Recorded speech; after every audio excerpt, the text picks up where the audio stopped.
Rehefa malala rehetra amin'ny tompo amin'ny fanainao ny fiadana avy amin'Andriamanitra ray izy Jesosy Kristy tompo diantsika. Fa miarabantsika eto amin'ny efitsika misotro fitiavana manana izao fotoana izao indray mba ahafahantsika manovo aim-panahy eo anivon'ny ankonana. Tsika efitsika tamin'ity dia nametraka ny loha hevitra hoe ho fanambadiana mafiona sy tokantrano milamina ary fiainam-pianakaviana maninona mirindra eo ambanin'ny fahefan'ny tenin'Andriamanitra.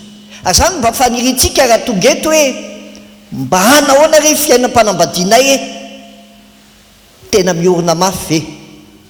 Mba hanahoana re ny tokantranonay tokantrano milamina ve? Manahoana re fiainanay menakavy fiainana mirindra ve? Eo ambanin'ny inona fahefan'ny tenin'Andriamanitra. Fianakaviana anakay tena hoe fanambadiana mafiorina, tokantrano milamina, fiainam-pianakaviana mirindra no nitenena ny tenin'Andriamanitra hoe Corneliu menakavy dia mpivavaka tsara sady natahotra an'Andriamanitra izy mba amin'ny ankonany. Lazain'ny dikateny katolika azy dia zao hoe tia vavaka sy matahotra an'Andriamanitra izy rehetra tao an-trano. Ary mba zany ny faniritsika tsy dada fotsiny, tsy neny fotsiny, tsy ray aman-dreny fotsiny, tsy ny zanaka fotsiny, fa ny ray aman-dreny sy ny zanaka samy fehezin'ny tenin'Andriamanitra dia ilay mari-pamantarana na le indicateur objectivement vérifiable na le IOV dia hita hoe mpivavaka eny tia vavaka eny ary olona tena maninona matahotra an'Andriamanitra izy menakavy.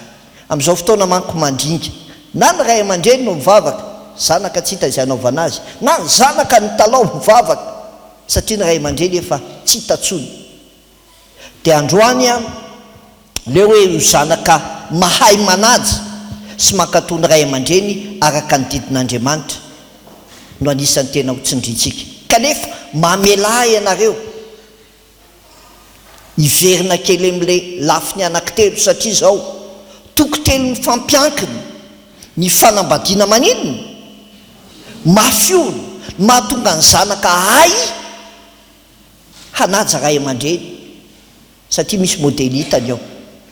Fa ny fanambadiana mafiona no ananana inona tokantrano milamina. Ary ao anatin'ny tokantrano milamina no ivoahana inona fianakaviana mirindra. Dia mamelahy ianao raha ohatra ka tsy tena hijanona loatra any amin'ilay resaka zanaka fotsiny tsy maninona antanenareo firinitra ny ananako aloha fa zay zany no tena zava-dehibe indrindra. Zao natao hoe amin'ny valo latsaka amin'ny fito latsaka fahatelony firinitra ny ananako azafady.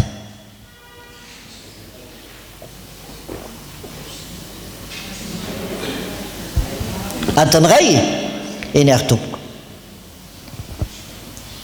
iroso isika fanambadiana mafiorina dia nambarany soratra masina hitantsika tsara ao Matthieu 7 hoe koa amin'izany nazovo mandre izany teniko izany ka mankato azy dia hoarina amin'ny lehilahy manan-tsaina izy izay nanorina ny tranony teo ambony vatolampy ary latsaka ny ranonorana ka nisy rika be sady ny fofofo ny rivotra ka namely izany trano zany nefa tsy nianjera izy satria efa naorina teo amboniny vatolampy.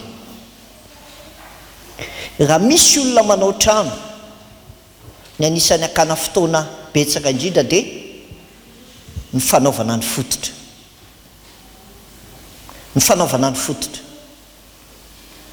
Raha misy zavatra tena hoe sarobidy ahafahan'le zavatra rehetrarehetra miakatra eo ambony dia fanontaniana fa manahoana aloha fototra io zay vao afaka manorina zavatra eo. Ny tokantrano mifototra amin'ny tenin'Andriamanitra no tsara fototra. Amin'izao fotoana be dia be ny mariage handaniana fotoana ny préparation rehetrarehetra fa zaka raha manorina an'ilay fototra tsara. idirana ao anatin'ny fanambadiana. Anka na trano tsara fototra na tsy tsara fototra dia mety andalovana inona foana, ranonorana, rika be, zay mety mifofofo, rivotra mifofofo, na tsara fototra na ratsy fototra. Ny tokantrano rehetra fiainam-panambadiana dia mety andalovana cyclone. Fa ny mahasamy hafa azy, na cyclone tahaka an'iny io rehefa tsara fototra tsy miala io. Fa rehefa mifototra ny tseo dia mahafinaritra le tokantrano, ohatran'le trano ahorona eny amoron-dranomasina, pied dans l'eau. Mahafinaritra. Fa ny tena ahitana hoe manahoana io rehefa tonga ny tafio-drivotra, ohatrany tsy teo. Fa be dia be ny tokantrano amin'izao fotoana miorina, pied dans l'eau. Mandany fotoana amina espace ny olona, iza ny pakasary, manahoana ny akanjo, iza ny tête de cortège, ahoana iza ny anao décoration aty am-piangonana. Azanitra ireny ny tanora amin'izao fotoana ny fototra anorenany ny tokantrano andaniny fotoana sy andaniny vola. Dia gaga avy fa ny statistika dia milaza amin'izao fotoana fa latsaky ny 5 taona no betsaka mpisaram-panambadiana. Satria tsy niorina teo ambony inony vatolampy ny tenin'Andriamanitra, fa niorina teo amin'le clin dindin dia mirodana. Niona tamina taletsekoly rary dia hoy izy hoe zay ka mita amin'ity tsy nanao fête des pères intsony ao am-pianarana, ho an'ilay ankizy kely primaire reny zany fa maninona tena manahirana hozy izy. Raha misy telopolo ny ankizy mpianatra ao rombiny folo tsisy dada, dia atao ahoana rozy izy, anao fête des pères anao dia anao ampanao le ankizy kely dia hoentiny mody aiza, maratra izy ozy izy. Tena ohatra izy hoe ohatrany lakolosy maneno zany hoe jereo. Fa be dia be ny tokantrano tsy miorina amboniny vatolampy fa miorina amboniny fasika dia mahafinaritra amin'ny voalohany. Fa rehefa tonga amin'izay le inony ranonorana, rika be, rivotra mifofofo, potaka an'izay. Ary asa na haitsika fa amin'izao fotoana tsy eto ambanimasoko moa le izy, raha isaky ny adiny 2 isan'andro ny olona misaram-panambadiana, manodididina amin'ny 14 zany raha atao ny statistika. Misaraka any an-trano tsy jerena fa ny dossier tonga ao anosy zany, mampiparikodotra. Ary eo le hoe fanambadiana mafiorina ve aloha nenay, fa ny tanjona dia hoe fanambadiana mafiorina. Vao nampanao Saint Valentin amaly tampivady ampianarina mampiaraka fa efa rotorotom-piainana manahirana ity dia ao aloha mba manao tête à tête dia misy tsy mahay mifampijery tsony ny mpivady dia aprisianao manao bisou aloha mpangala-pinana indray tena mahay fa ny tena tompony miafiafa. Dia ny tanjona nefa dia zao hoe mpivady manao bisou raha teo mafiorina. Raha tianao mafiorina ny tokantrano dia mpivady manao bisou. Inona le bisou? Be mpivady mibanjina an' Jesosy. Ny mpivady rehefa miara-mivavaka, miara-mibanjina an' Jesosy dia misy fiantraikany amin'ny zanany io. Arakaraky ny ivavahan'ny mpivady no mampifanantona azy. Arakaraky tsy arahan'ny mpivady mivavaka no mampisaraka azy. Tokantrano mafiorina dia mahita mpivady miara-mivavaka dia manontany anareo mivady nareo ve zao mbola miara-mivavaka? Dia izy hay zay miaraka farafaty zay indro isan'andro. Ay dia ahoana le izy? Zay tena miara manao foana hoe hatreo ny sakafonay Jehovah mpanoso velonao tena zay rehetan'izao. Tsy diso zay fa le tena mitondra bavaka amin'ny fiainanareo roa sy ny fiainan'ny mpivady ve. Fa rehefa milatsaka le ve dia le mpivady MPVA de Y, le mpivady lasa mpiady. MPVA de Y, mpivady lasa mpiady. Ary zay mahasarobidy le hoe tokantrano miorina tsara dia mpivady maninona miara-mibanjy an' Jesosy. Ary rehefa miarana mibanjy an' Jesosy dia tanteraka le fiainana 10 sur 10 jaona toko 10 zao avy ananany fiainana sady ananany be dia be. Ny tena fiainana tsy ianao manana asa tsara, ny tena fiainana tsy ianao nahavita trano, fa ny tena fiainana ianao manana fifaliana amin'ny fiainam-panambadianao. Ary any le fiainana be lehibe tian'Andriamanitra ananana, tsy le avoir fa le être. Zany ny fiainana be lehibe ao amin'ny Kristy. Ary zany mila averina hoe mpivady miara-mibanjany Kristy, mpivady fampikasokasoky malala anao. Fa indraindray mpivady amin'izao fotoana angamba fampitantan'izany intsony. Saritany zanany aminy dia izy mifamely fa tsy izy mifanondana. Fa tena mila miverina indray mpivady hoe tena ilaina le mifampikasokaso. Fa mamaky nareo ahoana hozy izy ny soratra masina aoka no anahy amin'ny tanany anakavia izy, ary aoka no anahy amin'ny tanany ankavanana izy. Misy mpivady mifanakaiky ve ao? Ataovy kely mipratika zany hoe ahoana tokoa moa zany. Aoka anondana ny tanany ankavia, aoka no anahy inona tanany ankavanana, afato ambany. Ny romantisme dia tena ampianarin'ny Baiboly ny mpivady aina amin'izany. Ary tena hoe hikasokasoy ny vadinao, fa tsy hoe kapokapoy ny vadinao. Dia ny Baiboly tsy manome sary ratsy zany mihitsy, fa ny hitany ankizy zao ny fanoroka dia olona tsy mpivady, mpangalabadin'olona, mijery série amin'ny télé, iny nianina niaraka tamin'ny anina dia anina indray dia niaraka tamin'ny anina.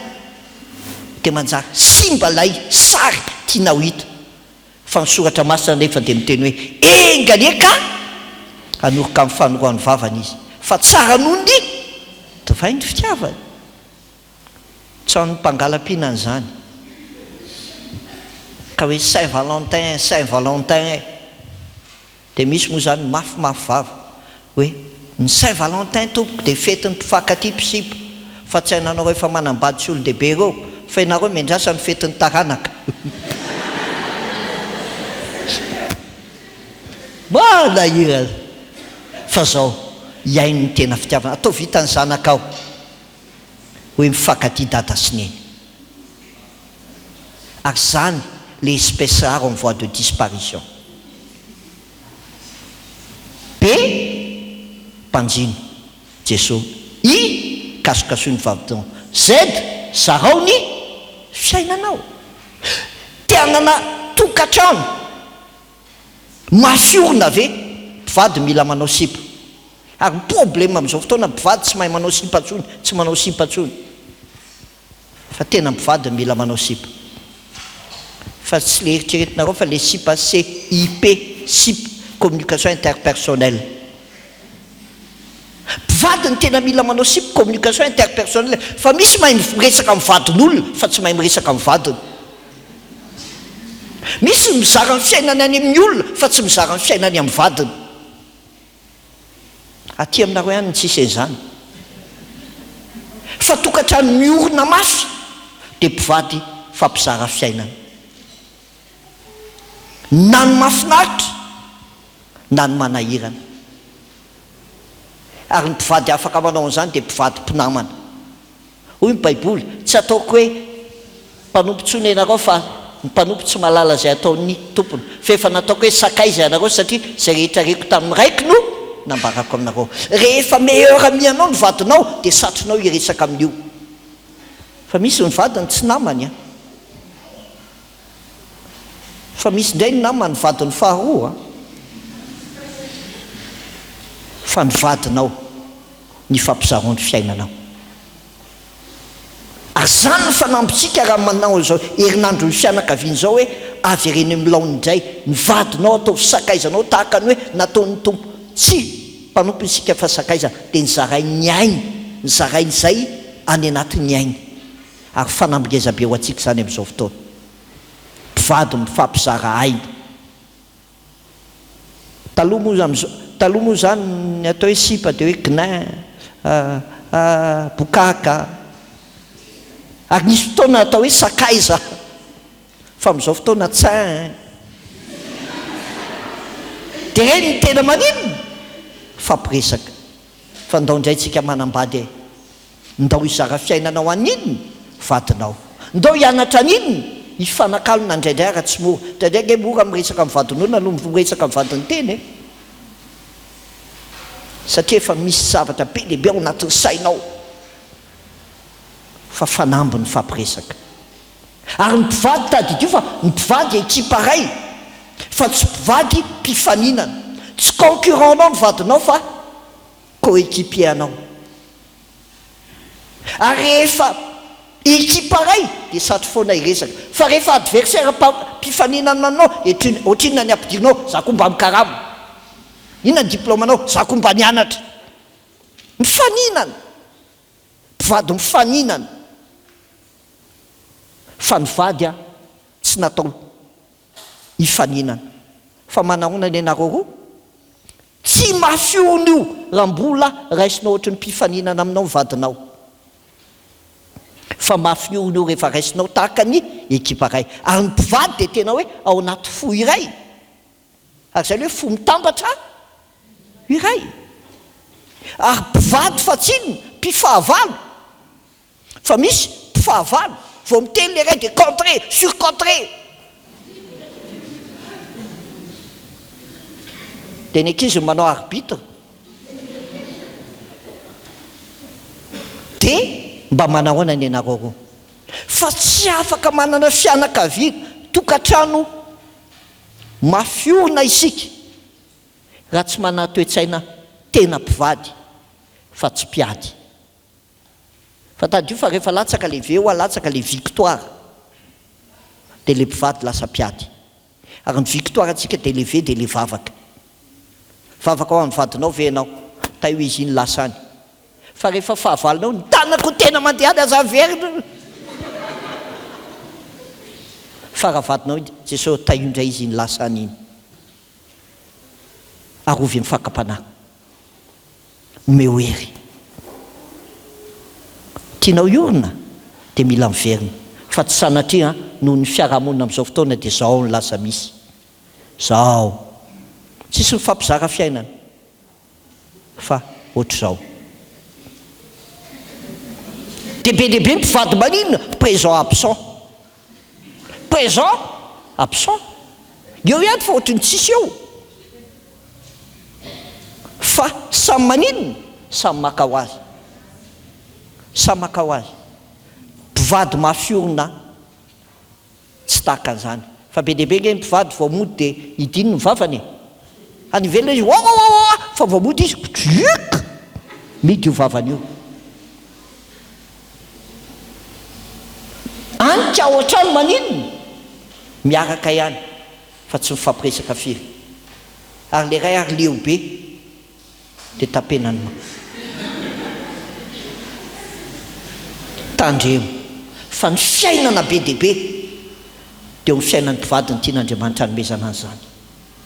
Ary zany fiainana be lehibe zany dia tian'Andriamanitra hitataratra ampivady miara manao zavatra, mpivady miaraka mibanjina no avy, mpivady manana fotoana manokana, mpivady mifaneho fitiavana. Zany no tokantrano mafiorina. Fotoana anniversaire mariagenay dia hoy izy le zanakay tsy manao sakafontsika androany fa aiza le volany hoaninareo dia tia ny volanay ndany papasy maman mandeha misakafo dana mandeha ato fotsy zareo dia zay sakafo hoananareo azy sonnette d'alarme zany hitany ankizy hoe mirotoroto loatra tsy manana moment de qualité tsony dia ndanonareo izy tena misy fotoana tokoa tsy mafy ny fiainana rotoroto ny fiainana fa rakaraky ny tsy hanana le moment de qualité mahatendu foana ny ao an-trano. Nareo mivady ve ao amin'ny programme misy hoe NOUS ny agenda no fa sarobidy ny mametraka an'izany eo amin'ny fiainana. Ary indraindray ny fiainana no mahatonga antsika tsy hanana fiainana. Inona le fiainana teneko le rotoroto dia tsy manana fiainantsika Mana fiainantsika ny ivelany fa tsy mana fiainantsika oatrano. Satria rehefa reraka ny ivelantsika dia mandreraka oatrano. Ary za efa niainan'izany. Noliasa dia ritoma dia tonga dia mba te hilalao ny ankizy zany dia miala lesy fa reraka zao. Izy mivadoka azafady ianao kosa rehefa nivelany tsy malala reraka fisako tonga tao tanao dia hoe reraka ka za tena reraka ka eny ozy izy fa tena tonga sainy hoe marina tokoa zany manino moa zany tsy mety reraka ny aman'olona fa tonga ohatrano dia hoe reraka ary ny olona reraka dia mandreraka fa nody am'izay dia zao nataoko misy tam'izany nisy tohatra midina zay any am'tranonay disako nody dia ozy fahavizananao mijanona eto ianao zay fahavalo ny fiainan'ny mpanambadianay sy ny fiainanay menakavy. Ny fiainana dia miankina amiko, miankina aminao, miankina aminareo roa ihany io. Tsisy afaka manatsara an'io, tsisy tierce personne afa-tsy ny mpivady ihany no mifanaraka. Anilony hibanjina ny tompo, anilony mba hifampikasokaso, anilony mba hizara fitiavana, zara fiainana, anilony inona leo ongotiny aidratsy. Satria ny aidratsy anie tsy maintsy misy foana mifanambadiana afa-tsy ny anareo. Fa ianao te hamboly zavatra tsara, le ratsy koa mamafy zavatra ratsy. Ary eo ny fanambo hoe izy ary ny afaka manala manongotra le aidratsy amin'ny fiainako, tsy maintsy nivadika ihany. Iza ny afaka manatsara ny fiainan'ny vadiko, tsy maintsy za ihany. Sa mitady lehilahy hafa avy hanatsara ny fiainan'ny vadiko sa mitady vehivavy hafa hanatsara ny fiainako, tsia fa ny vadiko ihany. Iny mety afaka manatsara fa manome plaisir fa tsy manome bonheur. Fa raha bonheur ny tediavina, ny vadinao ihany. Ny vadinao ihany. Ongoty ny aidratsy zay tsy maintsy misy eo amin'ny fiainana. Ary zao herinandro ny fianakaviany zao aprisiana ny mpivady rehetra. Jereo inona ny aidratsy tsy fifampitokisana ve? Tsy fahaizana mifampiresaka ve? Fahavizanana eo amin'ny fiainana ve? Tsy fisian'ny vola ve? Inona ny aidratsy? Fa ongoty. Ary rehefa manomboka mety tsara ny fiainantsika dia tady io fa ny devoly mitady fotoana anombanana eo. Dia izy hoe samboriny amboaolo. Dia reo amboaolo madinika izay manimbany tany voalobo. Fa efa maninona mamonjy zao ny voalobotsika. Rehefa tiana tsara ianao dia ny amboaolo zany tsy biby be zany fa biby kely. Fa manimba zavatra be. Dia indraindray zavatra kely dia manimba zavatra be amin'ny fiainan'ny mpivady, tsy fifampitokisana. Nanina zao iny erabanao, nanina zao nareo mifampiaraba dia anao bisou. Iza zao iny resaka taminao, iza zao za mandefa SMS zany. Zavatra tsisy dikany. Dia mampiady. Fa zao nomen'Andriamanitra isika eto anivon'ny FJKM fotoana indray anao azakazaka masina. Ka tsy azakazaka ny ivelany fa azakazaka ao anatiny. Azakazaka n'inona? Hanatsara ny fiainam-panambadianay. Mba ho tokantrano maninona? Mafiorina. Dia mpivady manao inona? Manao bisou. Inona lehibe? Inona le i? Inona le Z? Inona le O? Ongoty ny aidratsy. Dia tonga ny hira mima hoe assure confiance. Assure confiance. Fa rehefa io tsy misy dia rava ho azy io. Tsisy an'izany hoe maninona? Fanambadiana mafy orina. Ndao indray mpivady isany, ndao mafisina orina ny fanambadiantsika. Fa rehefa mafy orina io dia misy fiantraikany amin'inona amin'izay? Amin'ny tokantrano. Milamina ny ao an-tanàna. Fa rehefa tsy misy io dia na ny ankizy ary gidragidra ny fiainany. Na ny ankizy ary manjary tsy mahay manaja inona? Ray aman-dreny. Satria ny ray aman-dreny miteny mba mifankatiava ianareo nefa izy roa bokosa sy mifampivazavaza foana. Dia ataon'ny ankizy ahoana moa ny hifankatia?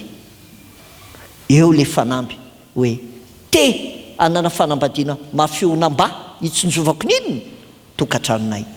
Ary rehefa milamina ny tokantranonay dia manana iny zay fiainam-pianakaviana mirindry.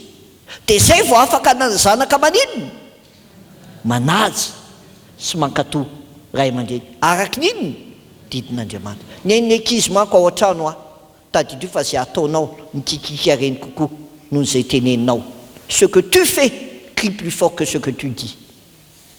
Ary ao tsy mila be vava zany anao raha mpanompon'Andriamanitra fiainanao nijereny miteny ve ny fiainanao. Sa fiainanao ohatry ny Sarkozy, sary mikozy fa tsy fiainana mikozy. Tadidinareo Sarkozy sary mikozy tamin'izy novidiana filoham-pirenena, nalay ny vadiny dia nataony tato, dia ny zanany Roland dia nataony tato. Manao propagande maka sary, tsisy ohatry zany. Haika sary mikozy fa tsy fiainana mikozy. Fa rehefa lany am'izay izy, takany am'izay izy teny mianaka dia nakary le kary vavy. Kary lahy re zany. Inona ny dikany? Vokany rehefa avy eo any amin'ny zanakitsika misy fiatraikany reny zavatra reny. Ary any am-pianarana hita ihany hoe matoa ty ankizy ty perturbateur be ohatran'ny ty any amin'ilay fototra ny mety misy olana. Fa le zaza tsy te ohatran'io. Mba tia hanaja ihany izy, mba tia hakatoa ihany izy, fa tsy nahita modely izy. Ray aman-dreny manaja an'Andriamanitra, ray aman-dreny makatoa an'Andriamanitra. Fa Andriamanitra tsy nanorona fianakaviana fotsiny, fa nanome toro-lalana, didy sy toro-lalana mba hisininina filaminana. Nanome toro-marika izy eo amin'ny fifandraisan'ny mpivady. Ianareo lehilahy manekeny nareo vehivavy manekeny vadinareo, ary ianareo lehilahy tiavany vadinareo dia ataony devolony famady. Ny vehivavy indray ny tena tia ny vadiny, ary ny lehilahy manjary maninona oeto ny vadiny amin'samy manaiky sao ndray izay zanoniko zao ozy izy raha matoko vita fivoriana sina dia zao oniko. Mizay nge mila tadintsika lehilahy fa ny vehivavy tsy fanaka malemy zany fa ny vehivavy fanaka mampalemy. Jereo ny tantara voalohany ao amin'ny baiboly Adama sy Eva, jereo Samson fa Andriamanitra nanome lehilahy ny lohany. Lehilahy natsoina ity mba haizany vehivavy manaiky. Dia ireo moa zany tsy mitovy fa rehefa miaraka eny dia mianatra. Vehivavy tia miresaka problème, fa ny lehilahy tsy tia mihaino problème. Vehivavy ny lehilahy tia mitady solution lavitra, ny vehivavy tia zao dia zao, inona aloha no azo atao, inona les paf petites actions faisables. Fa tsy lenao zavatra. Dia eo amin'izay le hoe Andriamanitra nanome toro-marika ahafahan'ny mpivady maninona mifandray. Ary eo amin'inona ihany koa nanome toro-marika eo amin'ny fifandraisan'ny ray aman-dreny sy ny zanaka. Eo amin'ny ray aman-dreny sy ny zanaka. Ozy izy, famaky ianareo mba tsy hatory.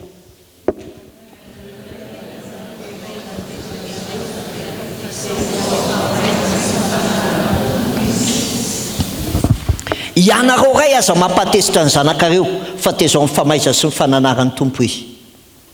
Raha misy tenenin'ny baiboly dia zao, ray aman-dreny eo aza mahadiso fanantenana ny zanaka, aza mba midecevoir zanaka, aza mba mandratra zanaka. Ny ray aman-dreny natao hanasitrana fa tsy natao handratra. Nefa ndraindray ny ray aman-dreny mihitsy mandratra ny zanany amin'ny fiteny, amin'ny fihetsika, amin'ny zavatra atao. Maratra le zaza, maratra. Aza manao izay mampatesitra ny zanakareo fa be dia be ny ankizy maratra amin'izao fotoana ny amin'ny zavatra ataon'ny ray aman-dreny. Dia zany mahatonga ny ankizy na ny ankizy amin'izao fotoana misitrika. Any amin'ny ankizy kely ny tena ahitanao azy misitrika matahotra olona. Na ny ankizy kely, ny ankizy amin'izao fotoana brutal be. Vokatry le inona? Nisy zavatra nataon'ny ray aman-dreny tao dia tsy équilibré les zaza, dia tsy épanoui. Fa na izy lasa ohatry ny sokatra misitrika foana, na izy lasa ohatry ny alika mivovo foana. dia fanamby io ray aman-dreny eo aza maty-pahatezitra ny zanatsika fa rehefa déçu aminao ny zanakao dia izary mba antenainy. Ny pire dia olona sociologue dia mivoaka amin'ny alaran'ireny ireny ny zava-misy eo dado mba miverena sitrakareo ve ny fahorianay zakanareo ve ny zavatra manjoanay. Ary amin'izao fotoana be dia be ny dada tsy hita ary izay nahatonga ny ADN aizy dada nandositra na ny ADN dia zao hoe aizy dada ary niny fa be dia be ny père des missionnaires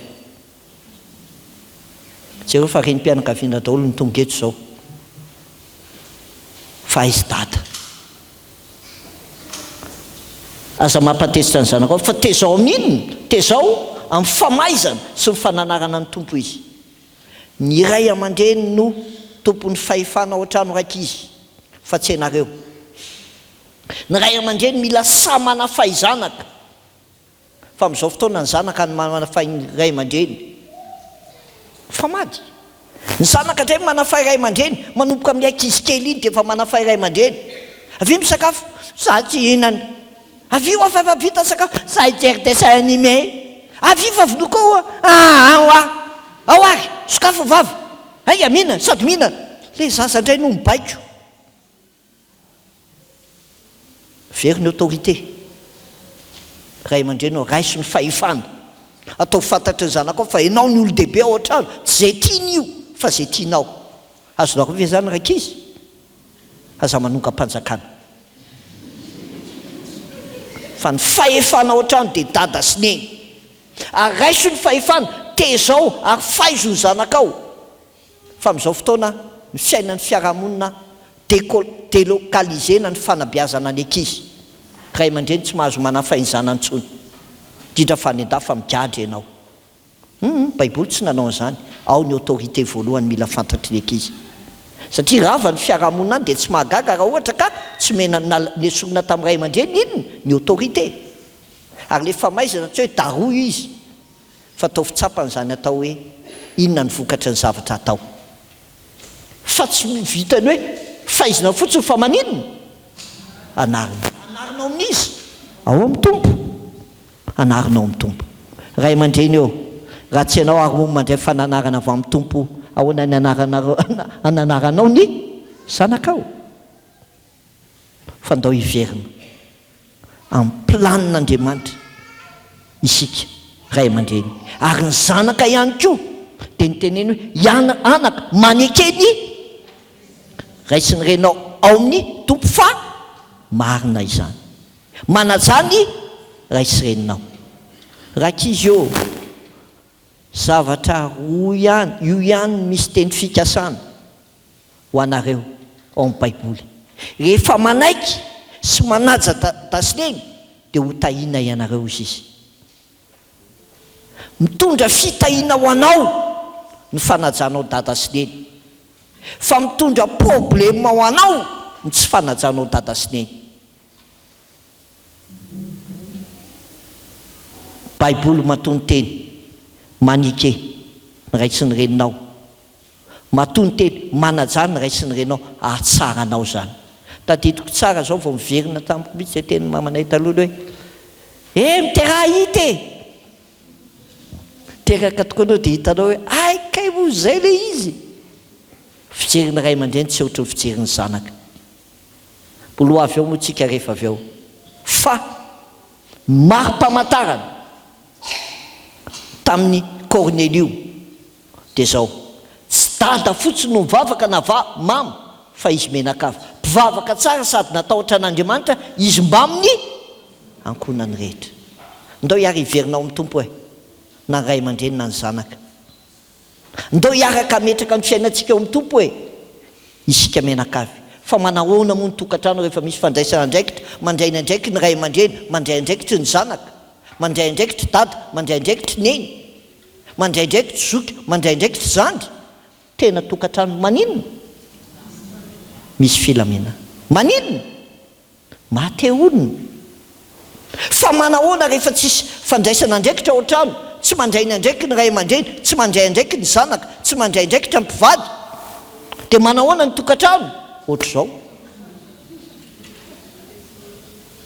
Maninona? Kotana na mody ara tsy te haninona, tsy te hody, tsy mahatamana. Dia hitanareo tsara fa naleo Jehovah ny mpamonjy mpiandry aza takonana amin'izay. Tandremo fa mila mandraindraiky tsika. Inona ny sara ao an-tranonareo? Ohatran'io vezo sa ohatran'ity? Tsy le hoe misy mpiasa dia milamina, fa le sens figuré ny teneniko. Milamina avy ao aminareo, milamina ave samy mandray ny andraiky ny ve ny ao an-trano. Fa manahoana ny fiarahamonina aminareo? Ray aman-dreny sy zanaka ankonana miantehitra amin'ny olona ray ve dia metehitra amin'ny dada daholo ny zavatra rehetrarehetra ny famelomana. Maty tampoka le rangahy, totona amin'ny tany ny fiainan'izy Menakavy. Metehitra amin'ny mama foana amin'ny raharaha rehetrarehetra. Dia azagaga ianao raha kizitina sy krizy foana mama, satria efa reraky ny fiainan'izy, efa mbola manao an'izany. Metehitra amin'ny ankizy ve, metehitra amin'ny olona ray ve fiainanareo, sa ny fiainanareo ankonana samy maka ho azy, samy manao izay hatafita ny tenany. Ary na ny ankizy ary misy manao an'izany amin'izao fotoana hoe tsy ho lehibe aga, tsy ala tao ty trano ty aga. Misy ankizy mahavita miteny an'izany, na raro ny foko izy le ray aman-dreny izay. Ka mila mieritreritritsika ndraindray avy amintsika koa mahatonga azy tsy ho tamana te-hijanonao. Dia amin'izao fotoana samy maka ho azy, samy manana an'iny écran keliny dia etsy tsokotsokotsoka, dia ny sasany ery sasany ery, samy ao an-trano ihany fa mifandefa mesazy, midina fisakafo, tsisy vavantsony. Enjana mba mandeha, rehefa mandeha restaurant reny angenareo mba jereo hoe mba misy fianakaviana anao moment de qualité zany, dia mandeha any amin'ny restaurant, dia efa zay vao mipetraka izy Menakavy vita ny commande dia samy etsy daholo. Matiantoka be fa mampanakarena ny restaurant. Samy maka ho azy ve sa ankonana maninona? Ray aman-dreny zanaka miara maninona? Miara miasa, samy mitondra ny anjara brikiny, samy mitondra ny anjara brikiny. Ary zay faniritsika hoe ray aman-dreny zanaka miaraka mandray ny tandrify azy. Inona ny andraikitra ny ray aman-dreny? Mitaiza, tsy manao izay hatafitoy, mametraka ny fitsipy-dalao ao an-trano. Inona ny andraikitra ny zanaka? Manaraka fandaminana. Ary zao ny teneniko anareo rakizy, raha te hiadana manaraka fandaminana, raha tsy te hiadana aza manaraka fandaminana. Na ny ampianarana io na aiza, raha te hiadana manaraka fandaminana, raha tsy te hiadana aza manaraka fandaminana. Dia ho hitanareo zany. Fa ny faniritsika dia zay, ankonana maninona? Miara-miasa. Dia ny anareo ve zao miantehitra amin'ny olona ray sa samy maka ho azy sa miara-miasa? Fa ny faniritsika amin'izao herinandro fianakaviana zao, fianakaviana miara-miasa. Iza ny mahandro sakafo, iza manao couvert, iza ny manasa vilia, iza ny metsena, iza manadio dosy, iza ny mpanary fako. Fa ny tena grave manana ny rasosy i Pierrette dia tsy mahay azantsony ankizy. Azafady raha misy anarana mitovy. Fa zao tiatsika ve ny tokantranontsika ilamina? Dia zao aza samy mihevitra ny fa samy ny any namany koa. Aza samy mihevitra ny azy ihany fa samy ny any namany koa. Fa rehefa samy mihevitra ny azy ihany dia tsisy zavatra mandeha io. Amenareo 10 minitra avy azafady fa zay ny adiny ray.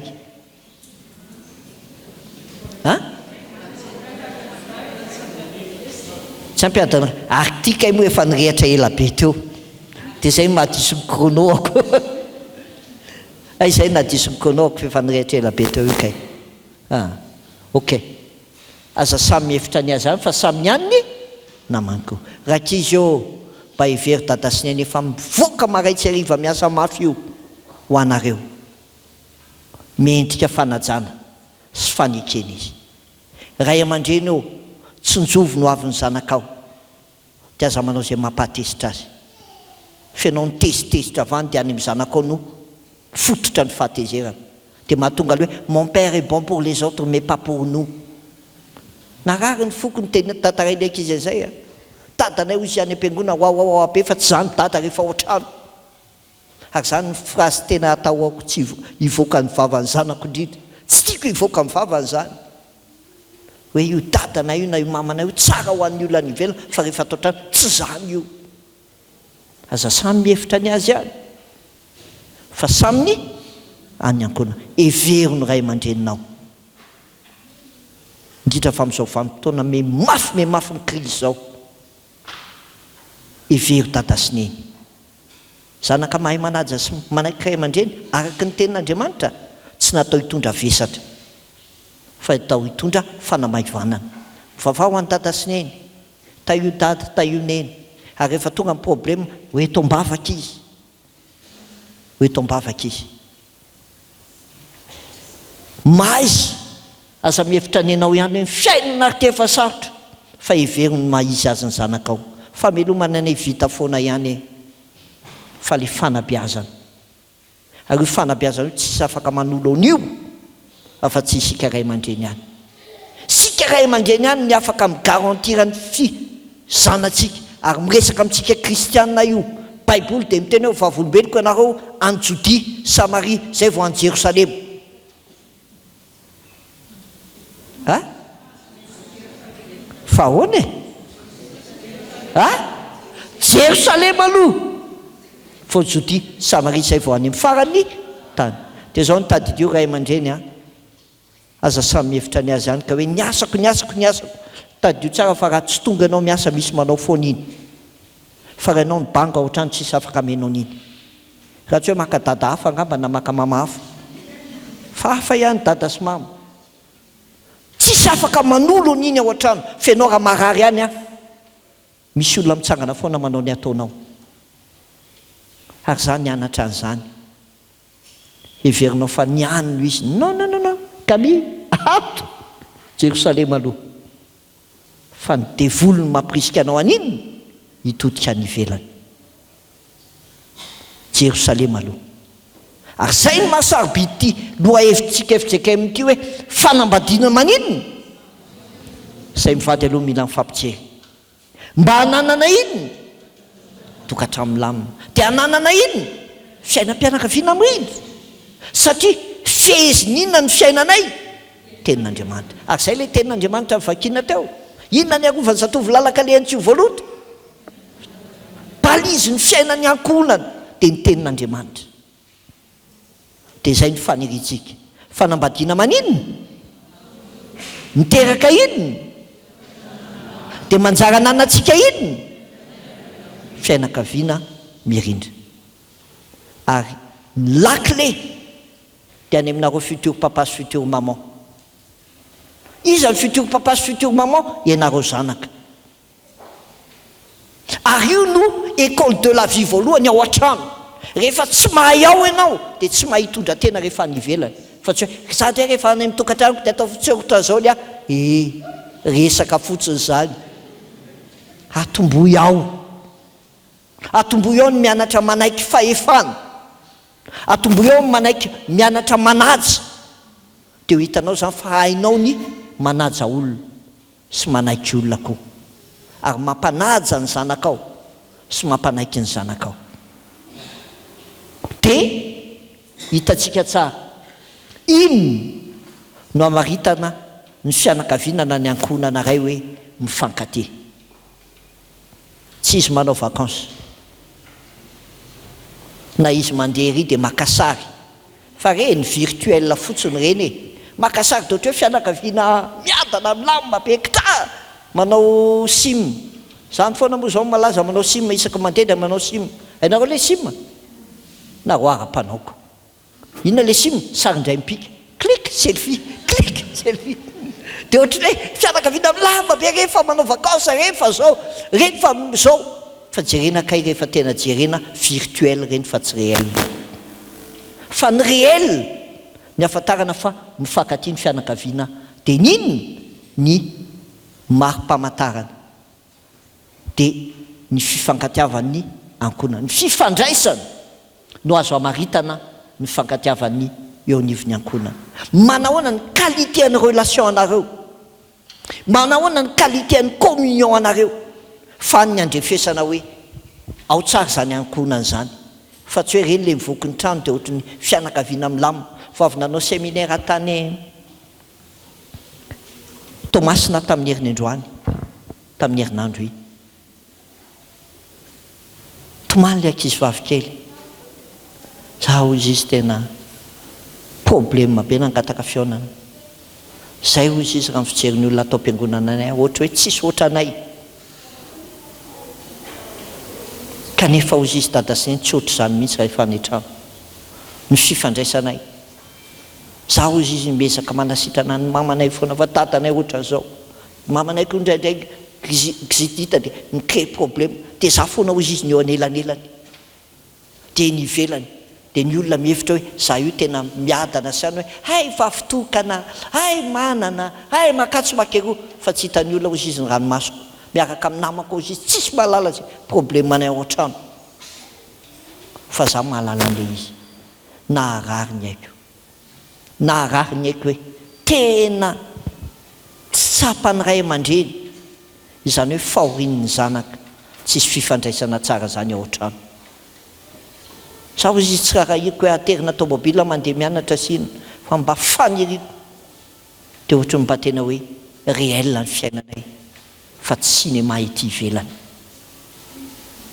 miangon'izay dia ohatra ny inona fa tsy zany zay dia le mama motsy zanatrika le séminaire fa le dada niaraka tamin'ny tao dia izy misaoran'Andriamanitra tonga teto satria ianao no ampiasain'Andriamanitra hitondra fiadanana ao an-trano satria ny baiboly dia miteny hoe minoa an' Jesosy tompo dia vonjeny ianao sy ankonao ary zay no mahatonga miteny antsika zanaka hoe any aminao ny lakile ka tsy milaminy dada sy neny inona ny lakile sambatra ny mpampiavana fizy antsoina hoe zanak'Andriamanitra inona ny lakile satria ianao ny ivavaka mandrakariva ho an'ny dada sy neny hiaro ny tokantrano fiainam-panambadiana mba hisy fiatraikany tsara any aminareo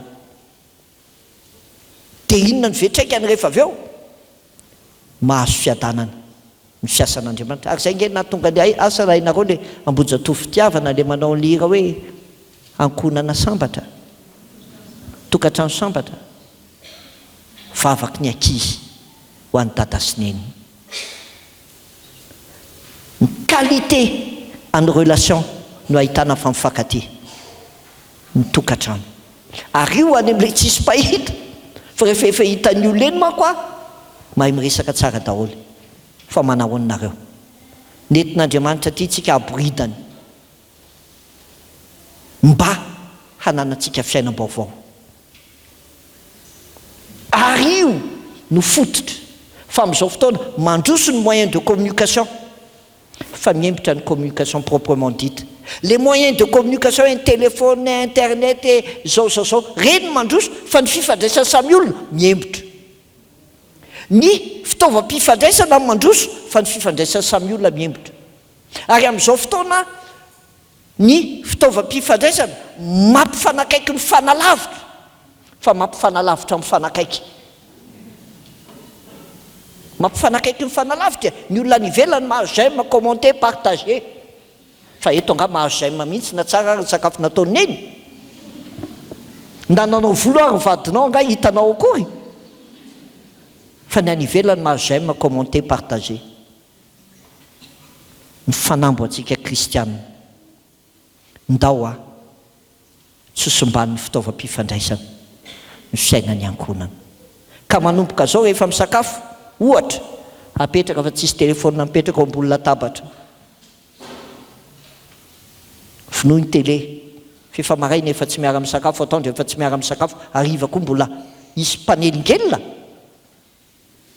dia avereny fa ao an-trano a dia lazain'ny baiboly mamaky ianareo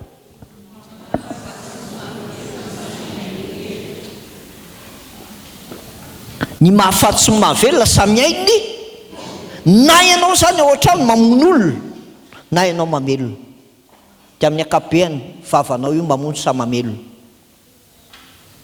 fa indraindray misy mamono a mamono satria isaky miteny dia mitsikera tsy mahita lafizavatra tsara fa ny ratsy foana fa ny fifandraisan'ny ray aman-dreny sy ny zanaka tsisy afaka manolo an'io condamné tsy maintsy ifandray ny ray aman-dreny sy ny zanaka satria tsy ao an-trano ihany ary tsy vahaolana rakizy ninona tsy fampiresana ndana miresaka amin'ny dada sy neny foana na manahoana na manahoana araraka sy azo atao aza manao an'le hoe neny a teny an'izao dada ary raha manao an'izany koa ny zanaka ao mametra fanontaniana dada hoe manina izy tsy samy resaka amiko mivantana fa tsy vahaolana ninona tsy fampiresahana ao an-trano fa any amin'izany lakile tsy any amin'ny damama fa any amintsika menakavy any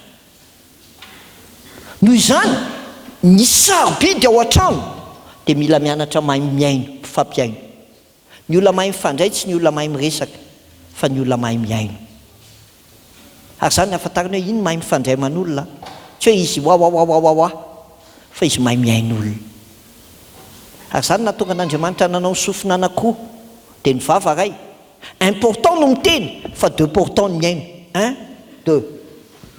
deux portant no miaino fa nahoana hoe raha nataon'Andriamanitra roa ny vava dia ray sofina satria tian'Andriamanitra lazaina hoe ny olona mahay mifandray dia ny olona mahay miresaka zanaka mahay manaja sy makato ray aman-dreny dia zao miaino aloha vao mamaly fa hoy ny baiboly hoe maninona zay mamaly teny-bola tsiray dia adalàna sy enatra ho azy fa misy ange mbola tsy miteny olo efa fantatro re tianao tenenina indrindra moa fa mpivady rehefa ohatr'izay le olona mbola tsy miteny koko fantatro ane tsy mbola miteny tapitra koa miteny le zanaka ao dia tonga dia mamaly ianao dia mandeha tadidiko tsara tena lesona communication ngeza be tao tranonay mahazo kilalao zany zalahy tamin'izany izy mbola boakely dia mahazo reny figurine reny dia faly ary dia milalao dia anina dia mitondra any amin'ny namany zay nahazo aty dadada dia ozy izy le mamany zao a raha mbola manaonao an'izany tsy vidianako tsofa efa teny azay na koa rekaka mana kilalao eto ty tanàny ty ka hoe oa fa tsy manao an'izany rehefa mahazo dia ndria mandeha ny fidianana dia vao nahazo izy dia merci papa sy maman a nahazo andao hoe tsika any amin'ny mbola tsy tapitra kory dia hoy izy le mama zay ary le teneniko inona hoentina any amin'izy dia hoy izy sady mipetrapitra maman tsy tonga dia tia mipetipety anay zay ngano teny hoe hoentina any amin'izy fa hoe ndao hoentina any hoe figurine hafa hoe nahazo namany nareo azareo adalàna sinony enatra ho anao mamaly teny-bola tsy re ndao ao an-trano a hianatra anana faharetana patience mifampiaino zay tena tsy mora azo zareo fa tianana zavatra tsara tsika dia ao an-tranontsika ihany mila mianatra mahay mifamahaolana tsisy mila maka sadeka zany io e tsy mila sadeka zany vitatsika ny atsika tsy mila hoe hay dia ho any am-pastera mihitsy nahaka mpiandry ndao hianatra ifamahaolana ary fahendrena malagasy hoe tokantrano fa misy ny problème n'izany ny tatarainy amin'ny havany rehetrarehetra ty tatarainy amin'izao za moa efa teneny zanako papa zay ndray aza mba tenitenena rehefa mampianatra eny papa hoe zao tena mariny zany zanako satria ny antony dia tsotra ndraindray raha problème réglé entre anareo ilaiky aza hoentineny man'olona ary ny lehilahy mba tatarao any amin'ny havanareo any ange fiainana fa tonga dia gidraka io na ny tatarainareo any ny fiainako noho izany hoy ny baiboly maninona fahaizana mamahaolana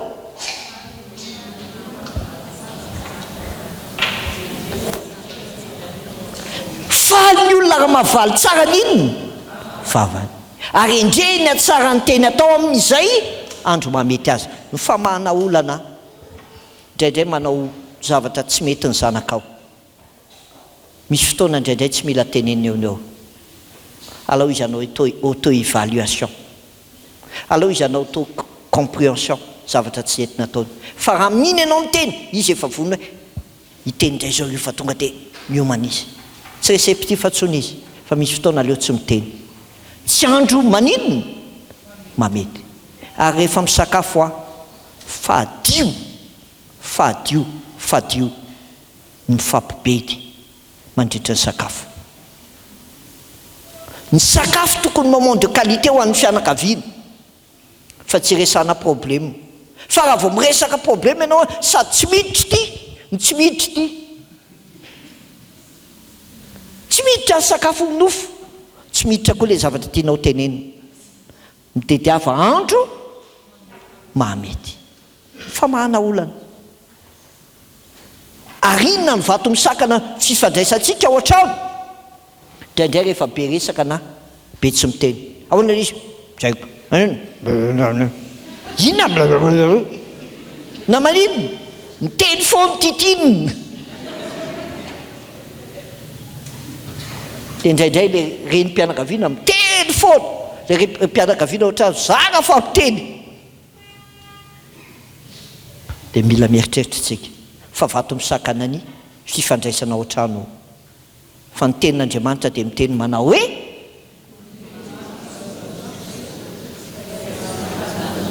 miteny maro tsy laozanota fa zay mahatana ny olona no endry ao an-trano zany tena mila mianatra hoe akomboko ny vavako aloha fa raha vao miteny eto vao maika mety tsy hamaha-olana ty fa ho avy ny fotoana tsy maintsy mbola resahako ty rakizy eo aza ty mikitakita dada sy neny indraindray ny ankizy indray zao no mikitakita ray aman-dreny neveriny fa ankizy mitovy amin'ny ray aman-dreniny aza mba manao an'izany manaja dada sy neny ary rehefa mba miresaka amin'ny dada sy neny dia aza manao zaka fa miteny ina zany ataonao teneno zay teneninao ohatrany ianao miresaka amin'ny namanao fa zao matokony ankizy indraindray manao an'ireny satria efa voakitakita foana izy dia manjary mikitakita koa nankataka fanazavana izy dia tsy niteny hoe za tsy hiteny intsony koa fa tsika ihany ny afaka mamahany eo neny eo tianao anajanao ve ny zanakao akatoanao aza tia mitsikera lava izy ange mbola ankizy tsy mitovy aminao ne izy fa hatramin'ny akanjo sy ny volo ny teneninao foana inandray zao ny akanjo iny atao zao ianao ary teo koa ny alako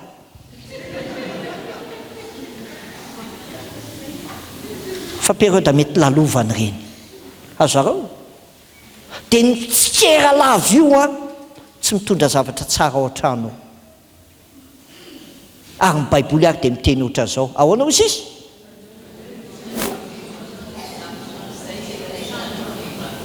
maninona azafady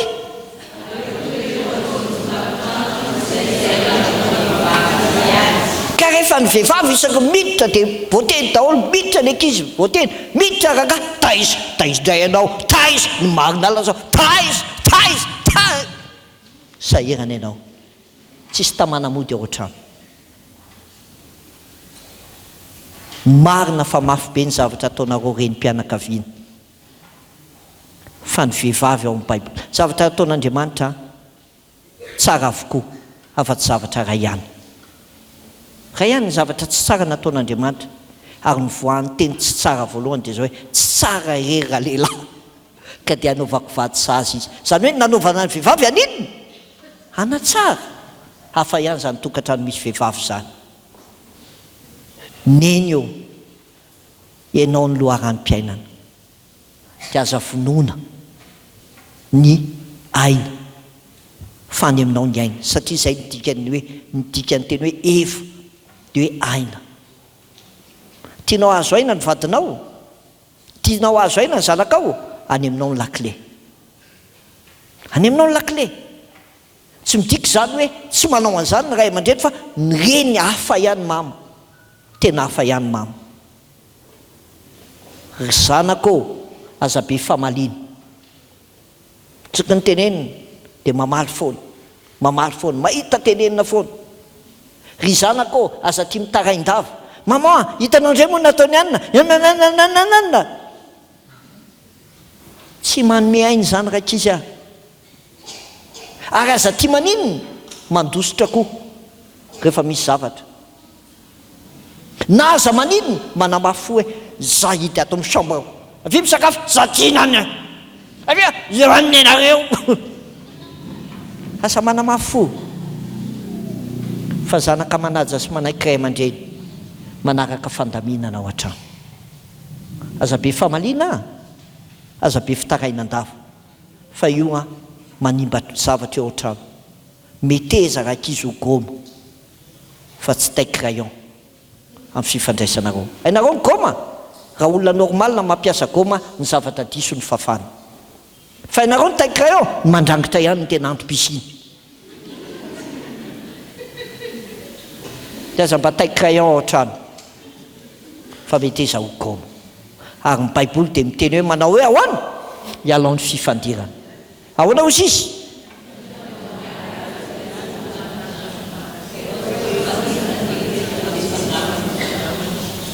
Ny fiandohan'ny ady dia toy ny manata-drano, ka ilaozy ny fifandirana dia nitsombola fandramatra. Fa misy anke ao an-trano hoe tena fandramatra mihitsy manana alika be anakoa zay ao, fa rehefa ifandramatra izy mianaka izay tena reto tena alika. Fa misy koa ao an-tokantrano tena mifandramatra, ray aman-dreny sy zanaka, mpivady, tsy planin'Andriamanitra zany, fa hialao n'inona fifandirana. Arak'izay azo atao problème vemotsisy fa aza mandrehatra afo. Fa raha vao tady rehatra le anakay melahy ianao. Zao foana lakle raha mivazavazy eto izy dia akaro etony iny ianao hoe fa akarony etony azy, dia akaro eny ianao akarony eny azy. Fa raha mivazavazy eto izy ampidino eny feonao fa hivazavaza eny dia ampidino eny eke farany izy leobe dia midina ho azy eo izy. Ary zany milenarantsika ao an-trano. Fifandraisa ray aman-dreny zanaka dado atsiaharo ny fahasiahana. Dada tsy tokony natao atahorana, fa be dia be ny ankizy matahotra ny dada, masika miteny manao zavatra ary dada tsy resaka raha tsy bedy. Dia gaga venao raha vers repère ny ankizy, satria rehefa ohatr'izay ny ataony dada dia ohatrany tsy misy izy, efa sen'ny ankizy izy, fa ny amin'eny izy no misadresse. Dia izao son père son repère, son père son repère. Misy le dada ny tena tsy eo fa misy le dada ny eo ihany fa tsy repère mihitsiny. Son père son repère. Dia izay no mahatonga fiarahamonina antsika simba io. Zany hoe mahatonga fiarahamonina antsika simba io ny ainga tao an-trano. Dia jereo ny olona le fasiahana vao mivoaka kely dia tonga dia manana kely manina mijaly eo sofera voadona kely maninona zao vao avy nampiatra tao amin'isy kaeo atao dia vao mivoaka ao mivavady dia tsy haiko ny fandona kely le moto dia tonga dia tangorona be ny olona dia tonga dia miady ary misy miditra miady tsy idirany. Tena sérieux satria efa zatra maninona zatra miady sy masika ary ny olona amin'izao fotoana tena masika zavatra kely tsisy dikany. Ary ny indicateur ahitanareo amin'izany ny commentaire amin'ny Facebook, masika ny olona. Andao tsy ampidirina ao an-trano zany esourdado ny fasiahana dia tsy asika koa ny zanakao.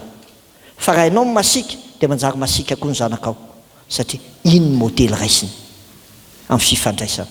Fa ialao ny teny ratsy hoy ny baiboly, maninona hozy izy?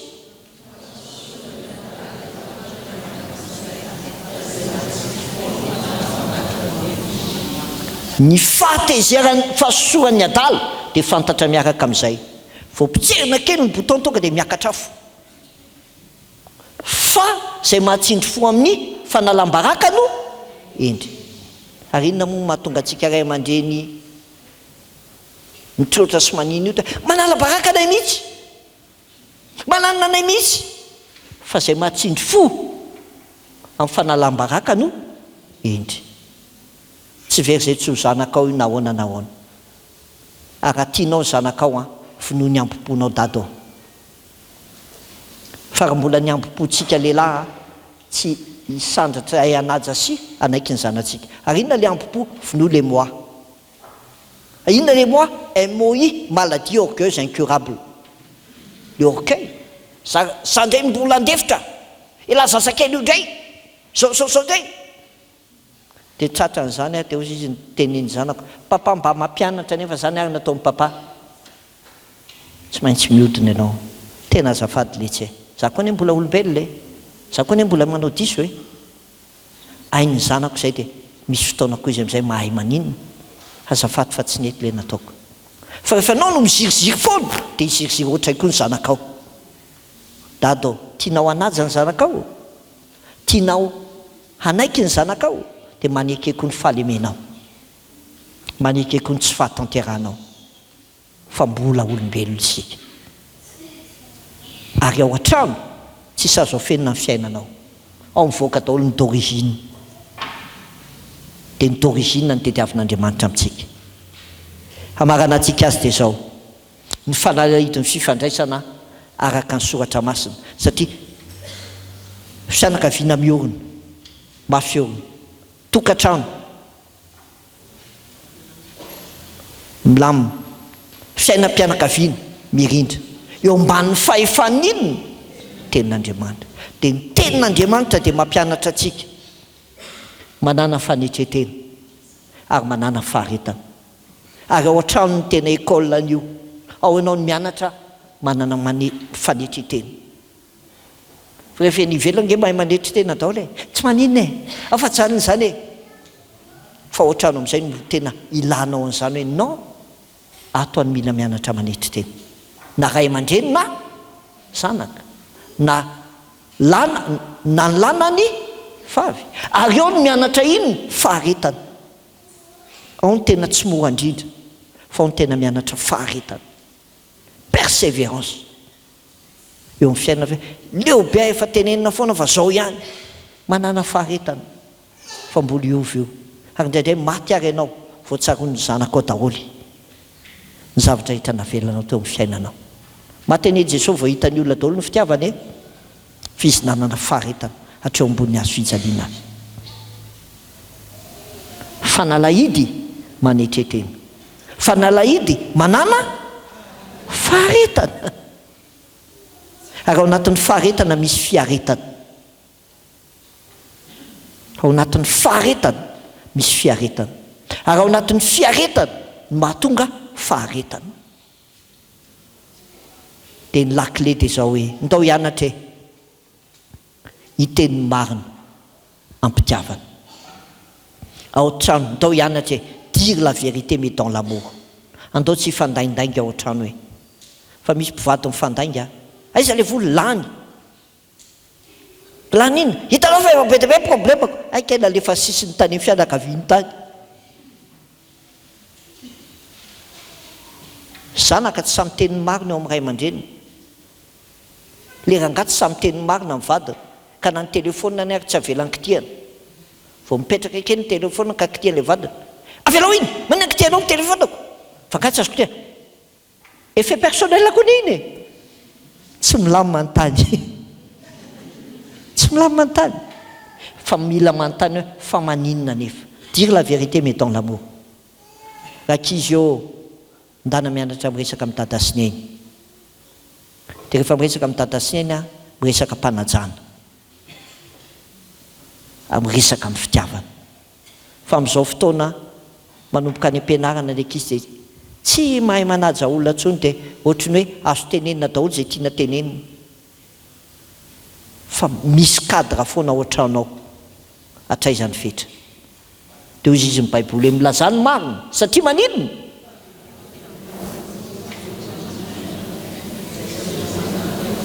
fa vetavetany eo masony Jehovah ny molotra mandainga fa zay olona mahatoky no ankasitrahana.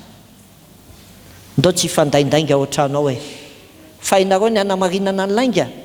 Raha tia anamarina ny lainga ianao dia mandainga, dia antianao amarinina indray le lainga dia mandainga ihany ianao, dia izay ianao lasa zanak'iray ny lainga.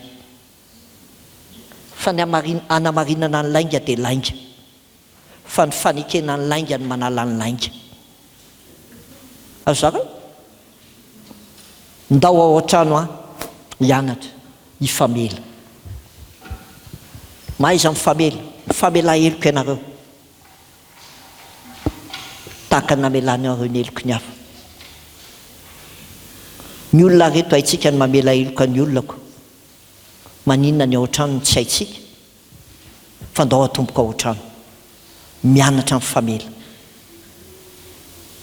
Ary misy fotoana mila miteny mihitsy ho vavy io hoe mamela anao na hoe mamela tamin'izao, fa misy fotoana mety tsy ilaina loatra miteny an'izany fa arakaraky ny tenenao zany ny hampisy problème.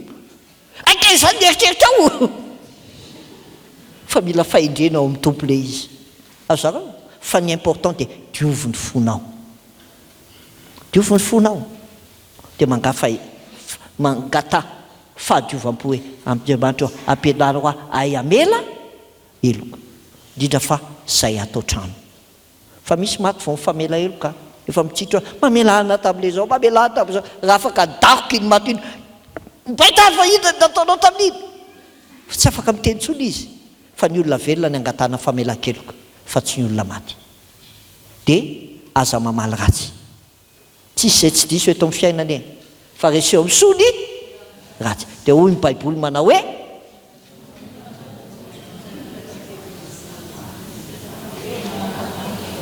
famaliana mora dia mampianina n'inona.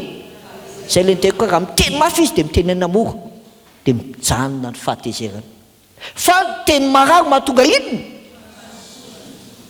manaova tsindrim-paingotra foana angenao an-trano ao hoe fa dia mena amin'ny fahasosoranareo menakavy dia ndao iove na ray aman-dreny na zanaka, ndao iova, ndao ovaina ny fanao ratsy. Tsisy dikany nalehantsika te am-piangonana tamin'ity herinandro ity raha ohatra ka tsy iovintsika, tsisy dikany. Ary tsika ary nidozana katy satria maninona rehefa tsy ainanao zany dia meloko anatrihan'Andriamanitra ianao satria tsara aina amin'ny zavatra fantatrao ianao. Dia aloha tsy nakaty ihany rehefa tsy ainan'le izy, fa raha nakatytsika dia zao Andriamanitra zay te hiova, te hiova zay. Ka raha hiova esory ny lolopo, esory ny fahatezerana, esory ny lainga, esory. Ary aza miandro ny olona anala fa ny anao alana, ny anao alana satria anao ny te ho source de bénédiction ao trano. Teo loharano mpitahiana atao tranonay na zanaka na ray aman-dreny na vady na zoky na zandy zando iova. Soloy fahalemem-panahy, soloy famelan-kelo, soloy fiantrano. Esory avokoa ny folentika rehetra fa mifandefery ianareo, mifamela heloka tahaka ny namelan'ny tomponareo no hifamelanareo heloka koa.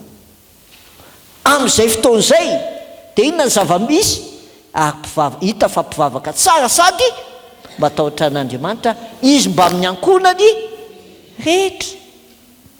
Asan'ny apôstôly 10:12 ary zany mba faniritsika amin'izao herinandro ny fianakaviana zao. Filazantsara manovo ny filazantsaran'i Jesosy Kristy. Ary rehefa manovo anao izy dia aza miova tsony. Filazantsara manovo. Ka raha tianao hiova ny ankonanao, tsy herina ny fahefanao io fa ny tenin'Andriamanitra ny manova ny ankonana, ny asan'ny fanahy masina ny manovany io.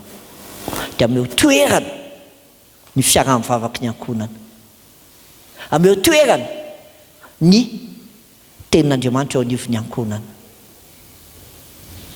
Ry havako, tian'Andriamanitra isika hanana fanambadiana mafiorina, tian'Andriamanitra isika hanana tokantrano, ary tian'Andriamanitra isika iainao anatin'inona eo ambanin'inona ary be dehibe zay fitenin'Andriamanitra nafafi tamintsika teo zay fa zay soratra rehetra nomeny tsindrimandrin'Andriamanitra dia mahazoko ho fampianarana, fandresen-dahatra, fantsiny zay diso, fitaizana amin'ny fahamarinana mba ho tanteraka ny olon'Andriamanitra ho vonina tsara amin'ny asa tsara rehetra. Mitodika tamin'ny zanakitsika fa miankina amintsika ray aman-dreny koa io zanatsika io, ary io natao hoe produit fini. Io produit fini. Raha ratsy ny usine tsika dia mazava hoazy tsy hamoaka produit tsara tsika, fa raha tsara ny usine tsika ray aman-dreny dia mivoaka ny produit fini. Reny ny produit fini atsika. Dada sy neny eo miankina aminao mahatonga ny zanakao koa aninona anaja. Miankina aminao no mahatonga ny zanakao aninona ankatoa.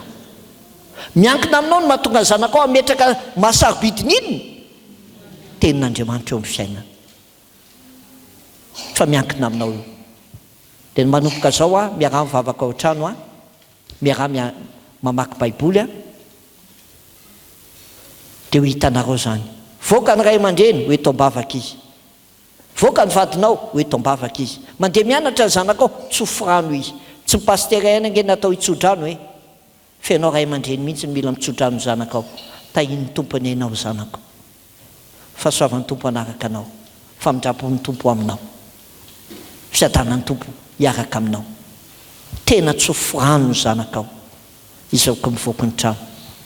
Dia zao nefa tadidina, tsika tsy niteraka fanahy fa niteraka nofo. Ka namanao zay mety ary isika tsy voatery araka eritreretrika ny fiainany zanatsika, satria olona manatsafidy io. Fa ny anao no ataovy dia tompony andraikitra amin'ny fiainan'izy rehefa avy eo. Fa rehefa anao tsy navita dia mieritrereta ray aman-dreny olona inona tenin'Andriamanitra. Zay fanambadiana maninona miteraka inona dia manjary manana ankonana maninona mirindra. Izany tsy mila an'izany fa mila an'izany daholo tsika. Fa zao aoka mpakatoy ny teny ianareo fa tsy mpiaino mpanadino dia mamitaka ny tenanareo. Aleo reto fitahan'ny olona toy izay mamita tena, aleo fitahan'ny olona fa ody ianareo afaka fotoana fohy fa mifanontaniana rehefa tonga ny trano re inona no ataonao hoe. Fa ny atao voalohany ovay atompo, ovay ny foko mba ho mora manarina, ovay ny foko mba tahaka ny fonao. Dia ny fisika atao trano dia manambara ny présence anao, satria ianao no afaka mitondra tsara ny ankonanay. Dia hitenitsika mivavaka hoe tompo mampianaranay ay aninona fampiaino eo nivony ankonanay, mampianaranay fampiaino. Dia hitenitsika menakavy manao hoe anompony Jehovah izahay, tsy ny zanaka ihany, tsy ny ray aman-dreny ihany, fa tsika menakavy. Iza daholo zao ny hoe nivady aman-janany mba mpitsangano hoe nitanareo menakavy reto zay hoe za reto za sy akonako hoe atsakany hoe aza menatra inona reto mba menatra an'izany. Bravo, saotra tompoko. Dia terizo amin'izany ny fiainany zanakareo dia aza mipitrapitra ianao hoe mbola ho avy ihany io vadinao io, mbola voataonanao io zanakao io, fa mafisy ny lohalika, mafisy ny lohalika mivavaka ho azy. Fa Andriamanitra tsy mba tsy marina anadino ny fitiavanao. Andriamanitra tsy mba tsy marina ka tsy hainy mivavaka izay ataonao, fa minoany Jesosy tompo dia hovonjeny ianao sy ny ankonanao. Dia mba ho ankonana mpivavaka tsara sady matahotra an'Andriamanitra ny isika rehetra. Atao samy hanondrika aloha dia samy hanao vavaka manginao am-pony ao. Tsy haiko inona ny zavatra nytenenin'Andriamanitra taminao, fa nitsitrak'Andriamanitra dia tiana mahaforona ny fiainan'ny mpivady izy androany. Nisitraka Andriamanitra dia te handama ny tokantranontsika izy. Ny sitrak'Andriamanitra dia te hampirindra ny fiainantsika ao trano izy. Ary ny sitrak'Andriamanitra dia hita zanaka mahay manaja sy mankatao ray aman-dreny araka ny tenin'Andriamanitra.